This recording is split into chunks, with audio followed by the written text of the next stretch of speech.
Muy buenas noches a todos. Buenas noches, Iglesia Bíblica El Camino. Muy buenas noches, nuestros invitados. Bienvenidos a la Iglesia Bíblica El Camino.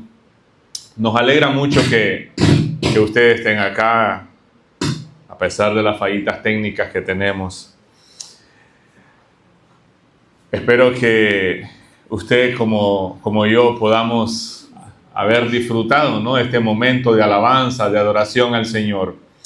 Y esta noche vamos a meditar en la palabra de Dios y voy a poner mi cronómetro para no robarles mucho tiempo, aunque por supuesto es la palabra del Señor y todos necesitamos escuchar el consejo de la palabra de Dios. No tanto el consejo de un pecador, igual que todos nosotros, pero sí el consejo de la palabra de Dios. Y por supuesto, estamos en una temporada, las luces, las comidas, los olores, incluso la pólvora nos dice que estamos en Navidad y hoy es 24 de diciembre. Y sé que muchas veces en los sermones se habla muy fuerte a veces, ¿no?, de lo que pasa allá afuera, alrededor de todo el acontecimiento, porque muchas veces se le da más enfoque a la temporada y no al acontecimiento. Pero quiero que hagamos un balance, ¿verdad?, de todo esto. La Navidad no solo es el relato del nacimiento milagroso, aunque eso por supuesto es algo divino, ¿no? La concepción, la visita que le hizo el ángel a esta joven virgen María, esta muchacha comprometida para casarse, aún sin conocer hombre o esposo, aún sin haber tenido intimidad. El ángel le dice que iba a quedar embarazada y ella se asombra. ¿Cómo es posible? Por supuesto, el ángel le aclara que iba a ser el fruto que iba a llevar en su vientre, iba a ser obra del Espíritu Santo. Entonces la Navidad también es la revelación del amor eterno de Dios. La Navidad es Dios entrando en la historia de la humanidad. En Mateo capítulo 1, desde el versículo 18 hasta el 25, podemos observar cómo Dios se acerca al ser humano de la manera más profunda posible, haciéndose hombre. Entonces, este pasaje, el que vamos a leer esta noche, escuche lo que dice la Nueva Traducción Viviente. Mateo capítulo 1, versículo 18 en adelante. Los que andan Biblia pueden buscarla, si no vamos a tenerlo en pantalla también. Pero escuche lo que dice. Este es el relato de cómo nació Jesús el Mesías. Su madre, María, estaba comprometida para casarse con José. Pero antes de que la boda se realizara, mientras todavía era virgen, quedó embarazada mediante el poder del Espíritu Santo. José, su prometido, era un hombre bueno y no quiso avergonzarla. No quiso avergonzarla en público. Por lo tanto, decidió romper el compromiso en privado. Mientras consideraba esa posibilidad, un ángel del Señor se le apareció en sueño. José, hijo de David, le dijo el ángel, no tengas miedo de recibir a María por esposa, porque el niño que lleva dentro de ella fue concebido por el Espíritu Santo. Y tendrá un hijo y lo llamará Jesús, porque él salvará a su pueblo de sus pecados. Todo eso sucedió para que se cumpliera el mensaje del Señor a través de su profeta. Está hablando acá de Isaías. Miren, la Virgen concebirá un niño, dará a luz un hijo y lo llamarás Emmanuel, que significa Dios está con nosotros.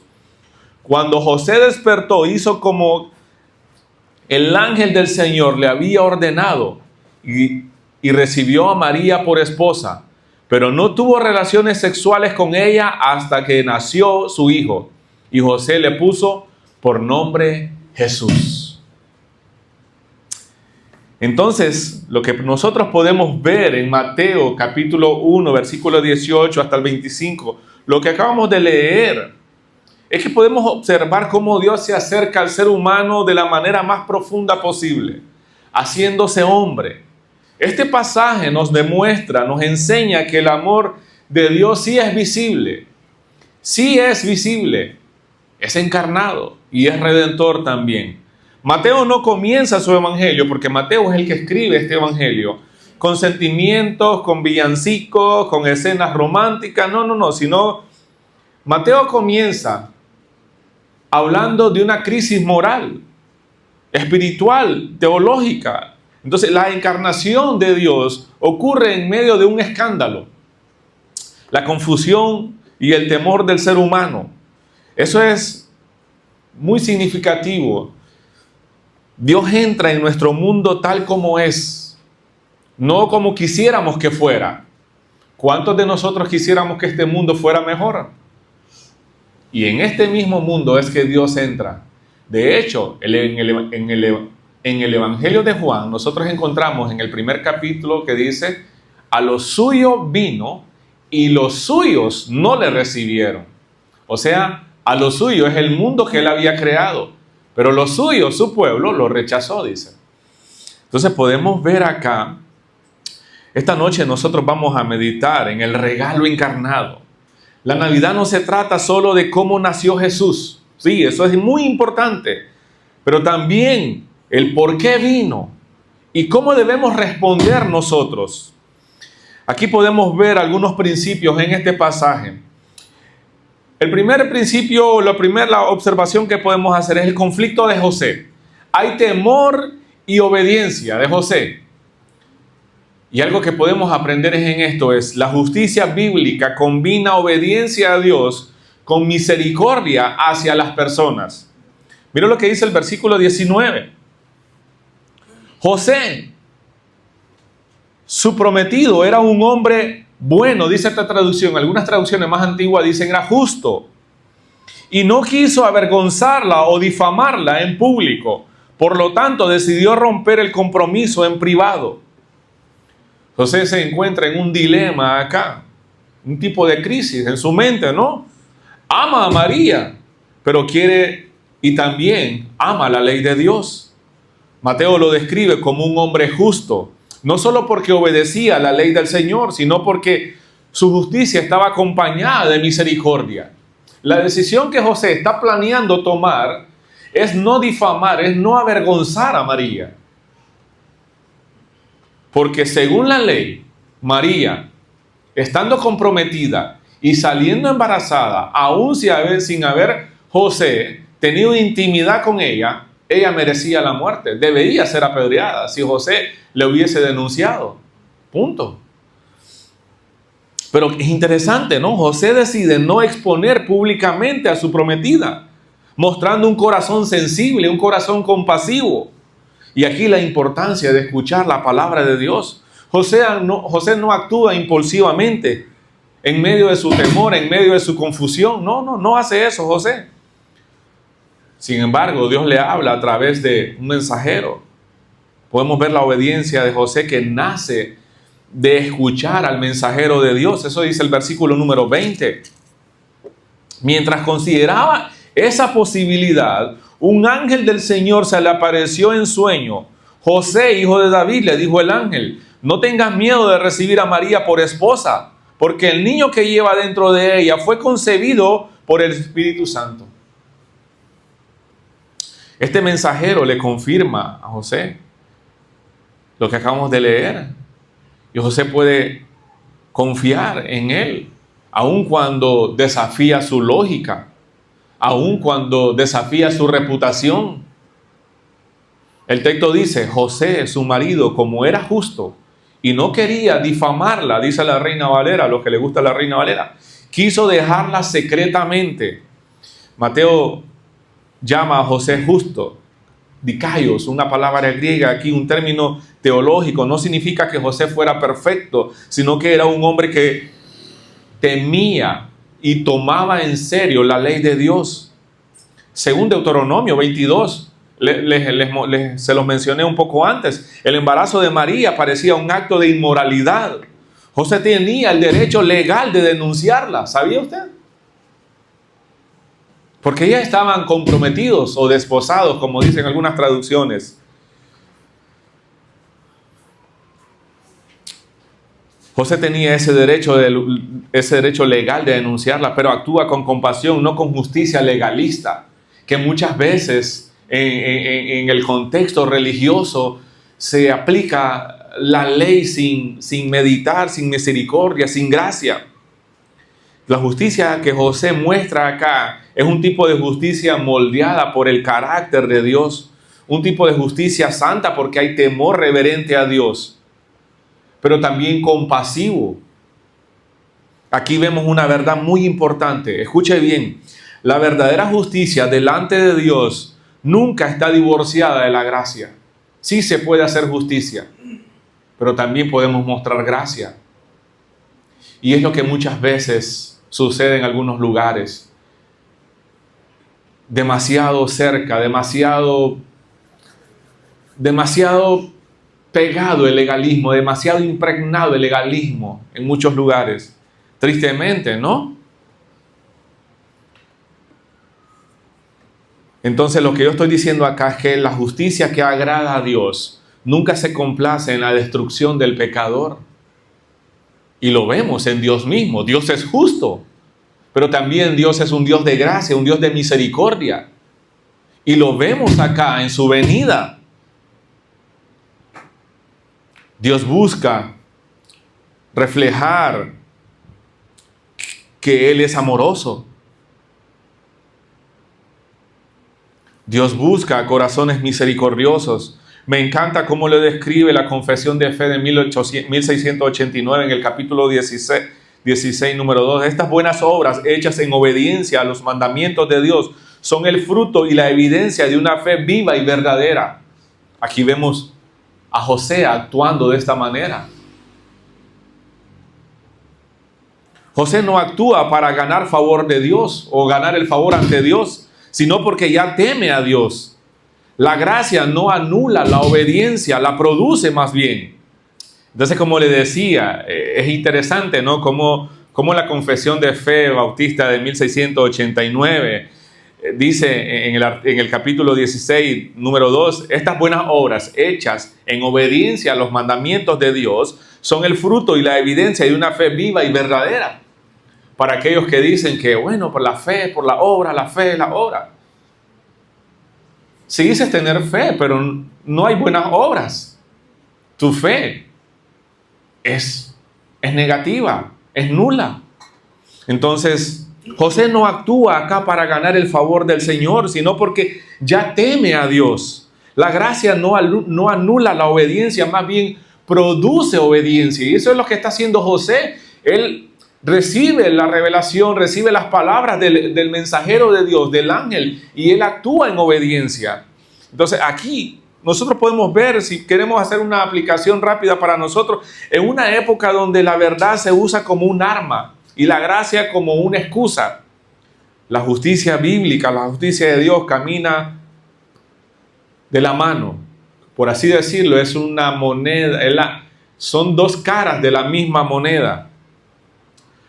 Fidelidad doctrinal y misericordia práctica. Entonces, iglesia, y todos los que estamos hoy acá, vivimos una cultura de cancelación donde el pecado ajeno se expone públicamente sin compasión.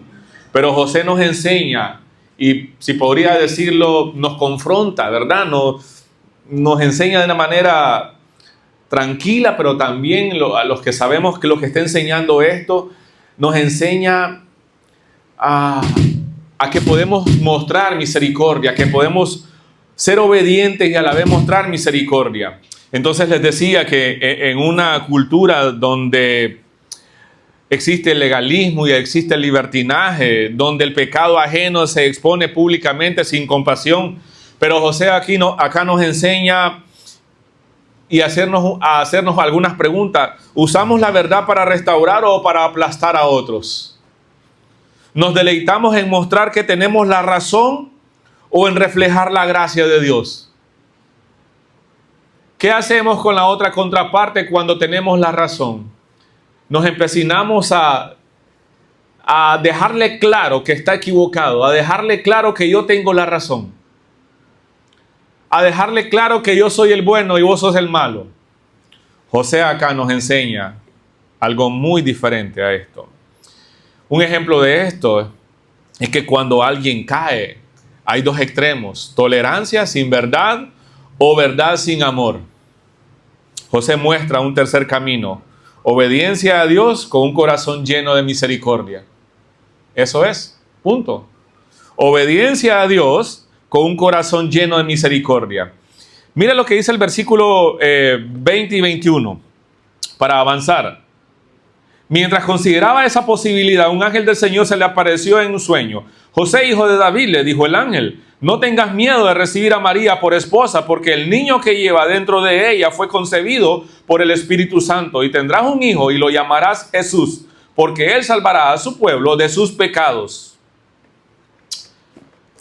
Dios habla claramente cuando su pueblo se detiene a escuchar acá con fe.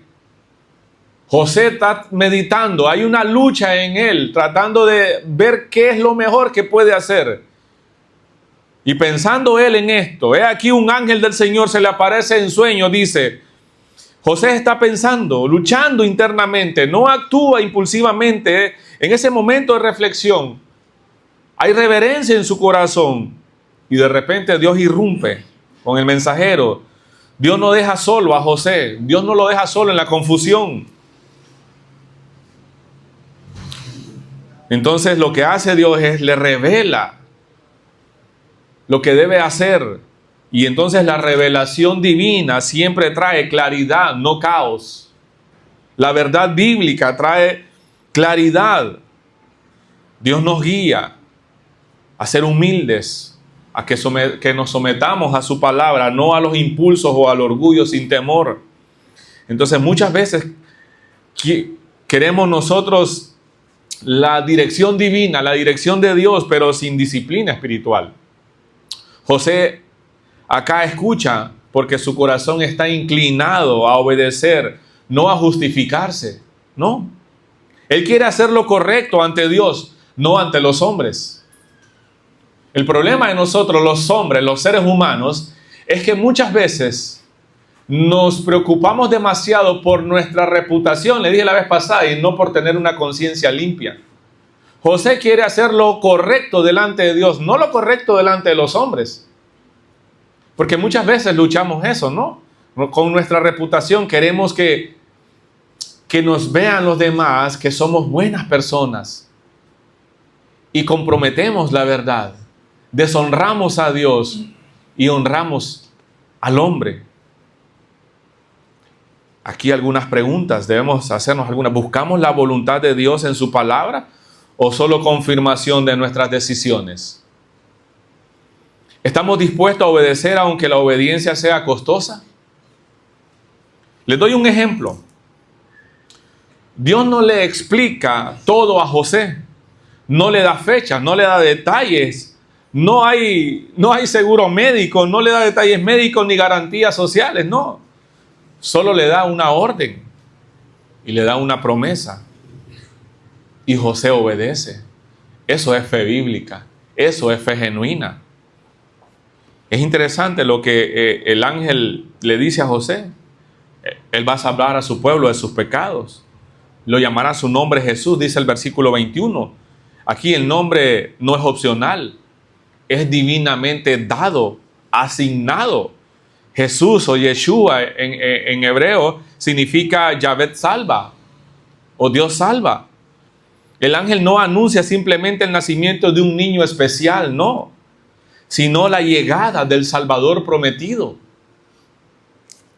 Observe lo que el ángel no le dice. No le dice que va a salvar a su pueblo del Imperio Romano. No le dice que salvará a su pueblo del sufrimiento. No le dice que salvará de la pobreza.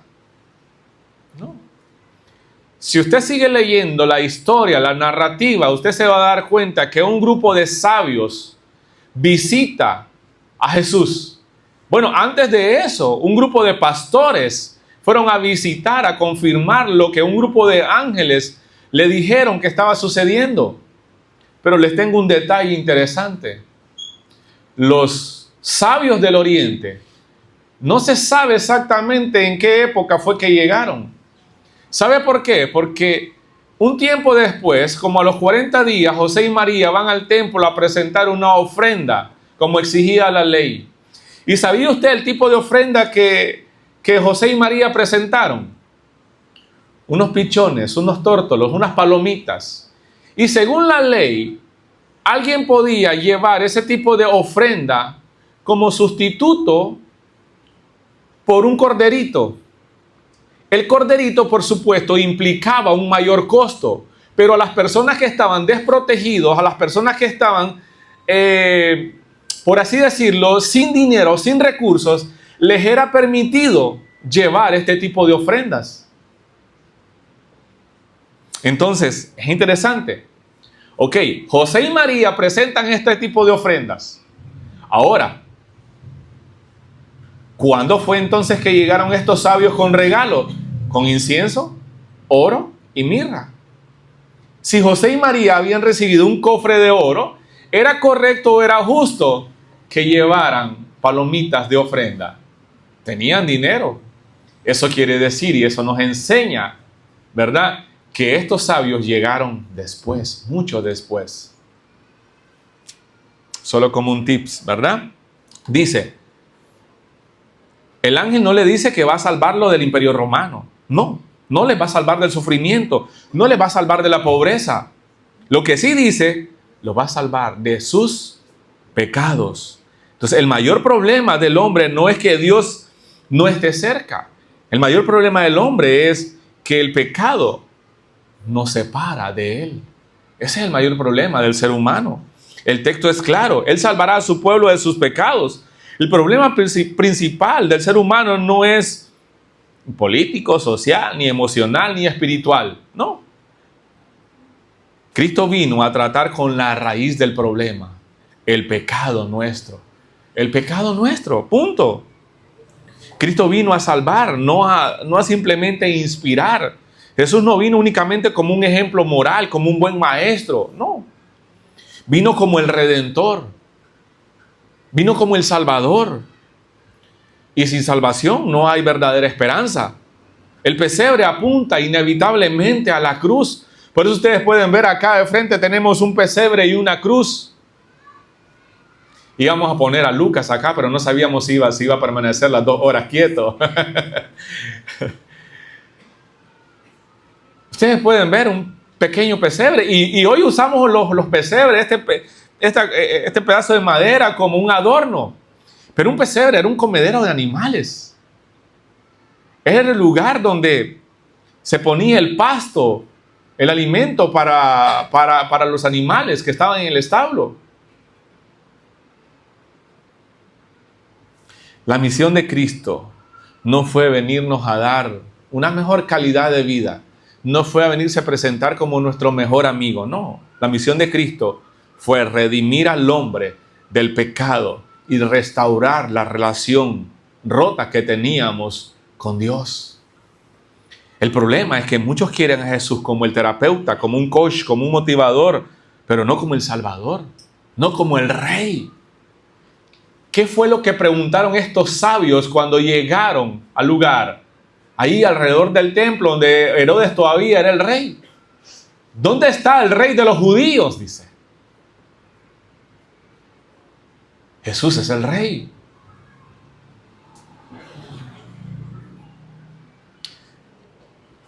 Entonces, no es un terapeuta, no es un coaching, no es un motivador, es el Salvador, es el rey. Sin embargo, si no vemos el pecado como nuestro mayor problema, escuche bien todos, si no vemos nuestro pecado como el mayor de nuestros problemas, nunca veremos a Cristo como nuestra mayor necesidad. Siempre nos vamos a ver a nosotros mismos con un poquito de bueno. No soy tan malo. Yo no soy tan malo como el que está en una cárcel, como el que está en una acera tirado. El pesebre sin cruz es sentimentalismo. La cruz sin pesebre no vamos a comprender nada. Otro principio que podemos ver está en el versículo 22 y 23. Escuche lo que dice. Todo eso sucedió para que se cumpliera el mensaje del Señor a través de su profeta. Ahí está haciendo mención Isaías 7:14. Miren, la Virgen concebirá un niño, dará a luz un hijo y lo llamarán Emmanuel, que significa Dios con nosotros. La encarnación de Cristo revela que Dios no es distante, sino que es presente, que es accesible. La profecía cumplida acá en el versículo 23 que dice Emmanuel, Dios cercano, Dios presente, Dios con nosotros. Y llamará su nombre Emmanuel, que traducido es Dios con nosotros. Aquí Mateo conecta Isaías 7:14 con Cristo. Esto es el cumplimiento profético. El libro de Isaías se escribió aproximadamente 700 años antes de Cristo. Pero también, esto sí es cumplimiento profético, pero también es revelación del carácter de Dios. Dios no envió un mensaje. ¿Van a ser salvos? No, no. Dios no delegó a un ángel. Él vino. Él vino. Dios mismo vino. Entonces la encarnación demuestra que Dios se acerca al pecador para salvarlo, no para condenarlo. Escuche bien. Dios salva, ciertamente, porque Él es Salvador. Pero también hay gente que ha sido condenada, pero nadie va a ser condenado simplemente porque Dios quiere condenarles. Muchos van a ser condenados por sus propios pecados, por su propia incredulidad. No porque Dios quiera ser alguien malo, alguien castigador. Es simplemente porque la gente no cree que su mayor problema es el pecado. Entonces, por supuesto, es como que el doctor me diga, Fran, tú necesitas tomarte este medicamento porque mira, los resultados de tus exámenes dicen que tienes alterado esto y esto. Pero yo digo, no, este doctor está loco. Yo me siento bien, yo estoy sano. Mira, puedo brincar, puedo correr. Entonces me voy a casa tranquilo y no le hago caso al experto en medicina, al experto en la salud. Va a pasar el tiempo. Y cuando mire, la enfermedad tuvo un progreso que ya no hay un revés. Solo me espera la muerte. Muchas veces sucede así. La encarnación demuestra que Dios se acerca al pecador para salvarlo, no para condenarlo. Cuando el creyente sufre, escuche bien, Emmanuel significa Dios con nosotros en el dolor, Dios con nosotros en la tentación, Dios con nosotros en la obediencia difícil. ¿Quién dice que es fácil obedecer? Si alguien aquí, bueno, yo soy cristiano, para mí obedecer es fácil, está mintiendo. No es fácil obedecer, porque hay una lucha, ¿no?, entre el querer hacer mi voluntad y el querer hacer la voluntad de Dios. Dios con nosotros es que no estamos solos y nunca más lo estaremos. Ejemplo de esto es Juan 3:16, muchos se saben. Y Juan 3:16 no habla de simplemente, no es un texto sentimental acá, más bien es algo escandaloso porque dice, Dios ama tanto que entra en el mundo que lo rechazaría. Esto significa que Dios no se mantuvo distante al sufrimiento humano. En Cristo Dios entró en nuestra historia, caminó en nuestras calles, cargó nuestras debilidades y habitó entre nosotros. Pero no pecó. No pecó.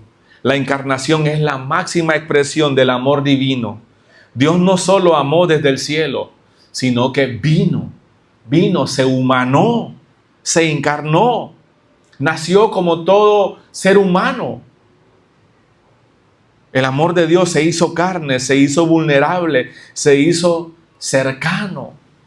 Pero por favor, no cometamos el error de siempre ver al niñito allí como indefenso en un pesebre.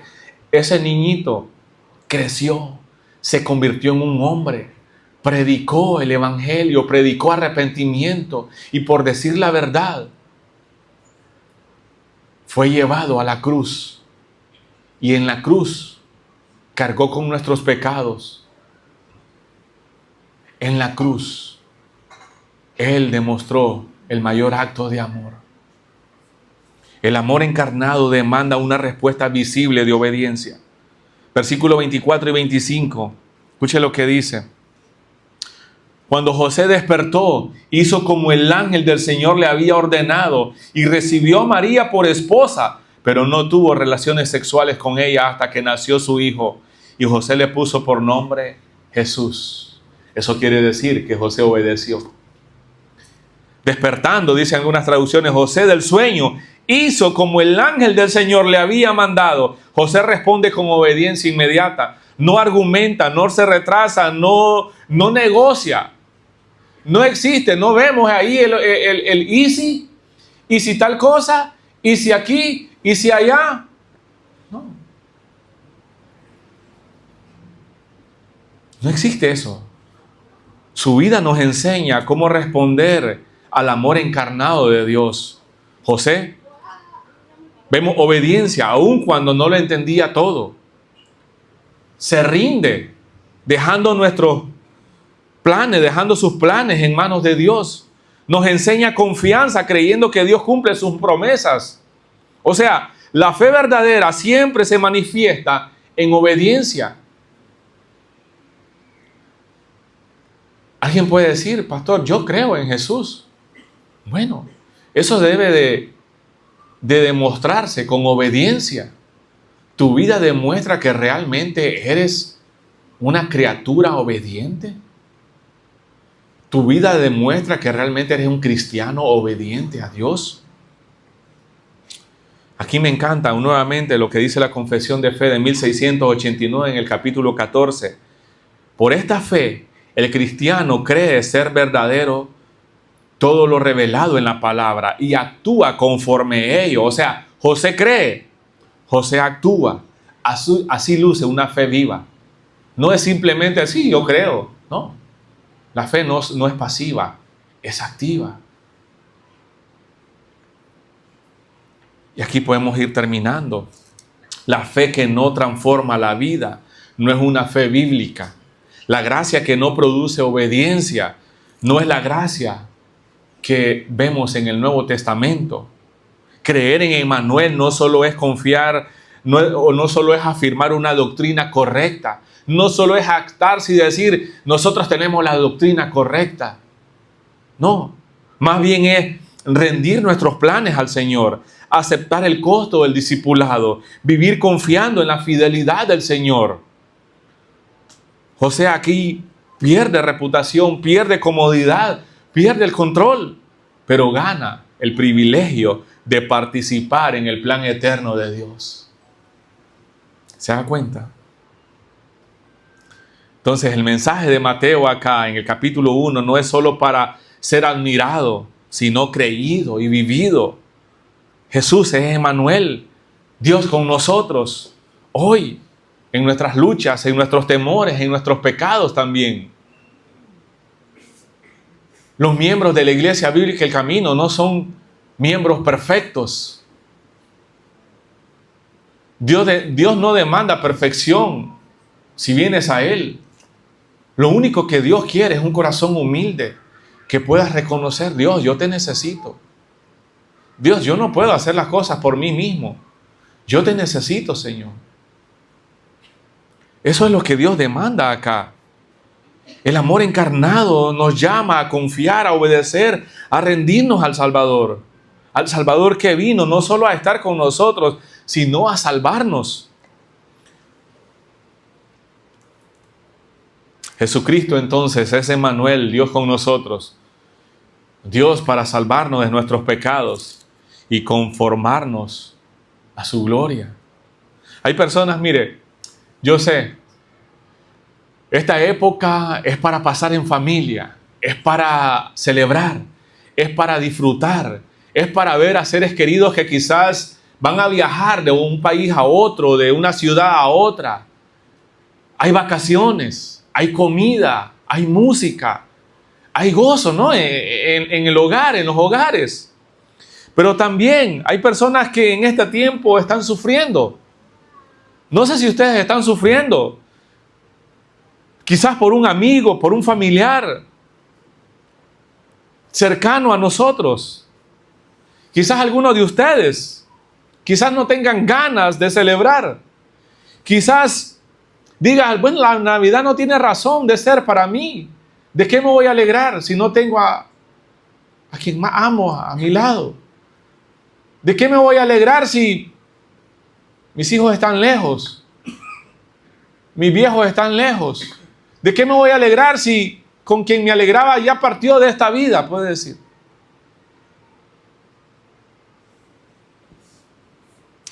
Pero, miren, la razón de la Navidad, la razón de la celebración, no es lo que pasa a nuestro alrededor, como vimos el domingo pasado. La razón de la Navidad es la natividad, en latín, ¿verdad? Natividad, nacimiento, la encarnación, la humanidad, el hecho de Dios con nosotros, a Emmanuel, la venida, el nacimiento, la encarnación de Dios con nosotros. María, la joven virgen, lo celebró con un cántico de alabanza al Señor. Lo vimos el domingo pasado. Ella no entendía nada, pero alabó al Señor. Los ángeles que bajaron y anunciaron el nacimiento de Cristo a los pastores cantaron gloria a Dios en las alturas. Los pastores mismos fueron a ver lo que los ángeles le habían revelado y fueron hasta donde estaba el niño envuelto en tiras, en trapos. Y regresaron cantando. Los sabios del oriente viajaron miles de kilómetros para adorar al rey recién nacido. Solo estoy dando como unos 4 ejemplos.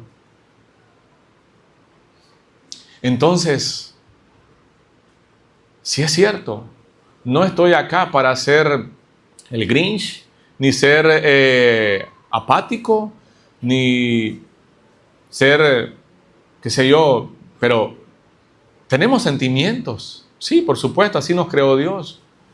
Pero quiero decirles que esta Navidad no se trata solo de la temporada, se trata del acontecimiento en la historia, el acontecimiento más significativo, más trascendental, más supremo en la historia del mundo, del universo, que usted y yo debemos celebrar.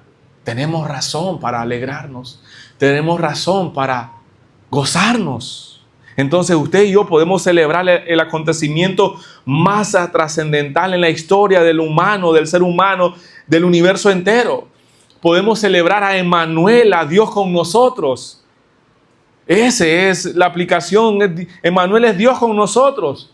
Dios para rescatarnos, Dios para transformarnos, Dios para que podamos vivir en comunión eterna con Él. Y cuando Dios está con nosotros, nada, escuche, nada vuelve a ser igual. Nada vuelve a ser igual. De eso se trata la Navidad. De eso se trata la natividad. De eso se trata el verdadero regalo, el regalo encarnado. Sé que muchos de ustedes van a recibir regalo, pero el mejor regalo que esta Navidad puedes recibir es el perdón y la salvación eterna. Y ese es Jesús, ese es Emmanuel, Dios con nosotros. Que el Señor les bendiga a todos, que hoy podamos celebrar y podamos decir feliz Navidad a todos. Oremos. Padre, en el nombre de tu Hijo Jesús, hoy hemos meditado en tu palabra. Hemos meditado en el ejemplo de este hombre justo, José, que se negó a sí mismo, que fue obediente a tu mensajero, fue obediente a tu palabra, renunció a él mismo, a sus planes. Más bien se sometió, Señor. De él podemos aprender que aún no entendiéndolo todo, podemos confiar en que tus promesas son fieles y las vas a cumplir. Podemos confiar que mientras te obedecemos, podemos participar del plan eterno tuyo, mi Señor. Dios, gracias por darnos una verdadera Navidad, que es Emmanuel, Dios con nosotros. En tu nombre, Jesús, oramos. Amén. Que el Señor les bendiga a todos. ¡Feliz Navidad!